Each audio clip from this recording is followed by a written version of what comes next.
Assalamualaikum warahmatullahi wabarakatuh. Perkenalkan, nama saya Kafa Firza dari Jepara, Nelayan Syariah. Saya di sini tak perlu panjang lebar. Langsung saja saya di sini akan membahas potensi PMI dalam membangun jaringan. Yaitu ini adalah tugas terakhir dari PKD, yaitu membuat video. Katanya saya akan membuatnya ini dengan potensi PMI dengan membangun jaringan. Saya dari kelompok Kiai Abdul Rahman Wahid, kelompok PKD Win Wali Songo Rayon Syariah. Oke, langsung saja. Dalam membangun jaringan dalam PMI, dari waktu pertama PKD sudah dijelaskan beberapa materi yang membahas tentang membangun jaringan di PKD, membangun jaringan, potensi PMI membangun jaringan, yaitu diajari tentang teknik lobby dan membangun jaringan dan analisis sosial dan teori perubahan sosial. Yang pertama yaitu teknik lobby dan membangun jaringan yang akan saya sampaikan secara singkat padat. Teknik lobby ya. Dalam ini sempat penting teknik lobby dan support yang kuat. Indonesia ini secara pluralisme dan ada banyak suku bangsa dan harus untuk saling mengendalikan egoisme dalam membangun lobby atau jaringan. Memahami lobby sama dengan teknik komunikasi, yaitu teknik lobby agak mirip dengan teknik lobby. Yaitu teknik komunikasi secara manusia yang bersifat individual atau kelompok untuk mencapai target dalam memengaruhi agar tercapainya aspirasi. Yang kedua, mencapainya keuntungan, maka harus berdiskusi agar dapat keuntungan. Kita harus saling belajar, saling berdiskusi untuk membangun jaringan dan membangun jaringan untuk menghasilkan sebuah lobby yang pas. Dalam teknik lobby, seni melobi adalah mendekati. Seni lobby paling awal adalah mendekati, paling awal kecocokan. Melobi butuh pendekatan. Melobi butuh pendekatan, proses, kesabaran, dan tidak singkat. Lobby itu ada membangun jaringan itu ada prosesnya, tidak secara instan. Kita tidak bisa membangun jaringan itu secara instan. Ada proses-prosesnya.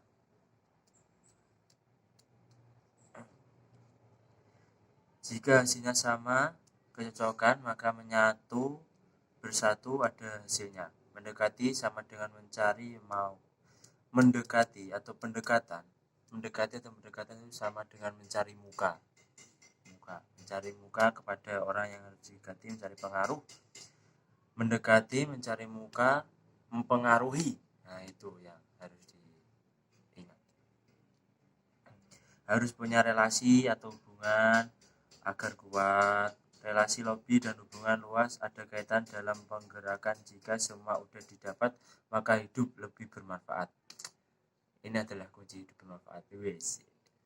Kita harus mempunyai relasi yang banyak, pengalaman yang banyak, dan semangat.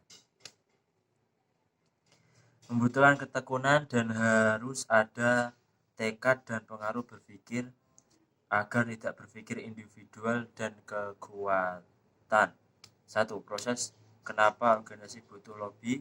Karena organisasi adalah karena organisasi adalah kumpulan orang-orang banyak. Tidak sendiri. Kita di organisasi itu bersama-sama membangun organisasi itu dengan cara bersama-sama, tidak sendirian, tidak individualisme. Yang kedua, obrolan santai agar bisa nyaman. Dalam teknik lobby sangat diperlukan untuk obrolan yang nyaman. Semakin lawan kita diajak bicara dengan nyaman, maka semakin nempel. Seperti kita mencari pasangan, asik. Jika kita itu harus membuat nyaman lawan bicaranya. Kalau lawan bicaranya nyaman, nanti akan kepenak, santai, rileks, akan ada hasilnya, yaitu mendapatkannya itu. Yang selanjutnya itu Wajah formal ada agenda teratur. Wajah formal ada agenda dulu ya.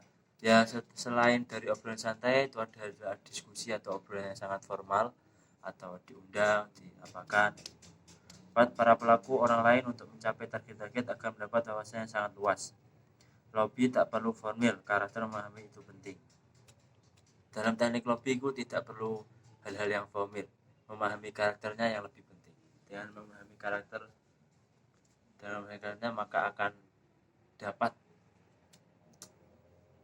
lobbynya itu, membangun jaringannya itu. Yang keempat, lobby akar rumput bukan dari pemimpin. Ada lobby politik sarana terakhir, orientasi kuat, informasi keahlian kontrol dan perlawanan.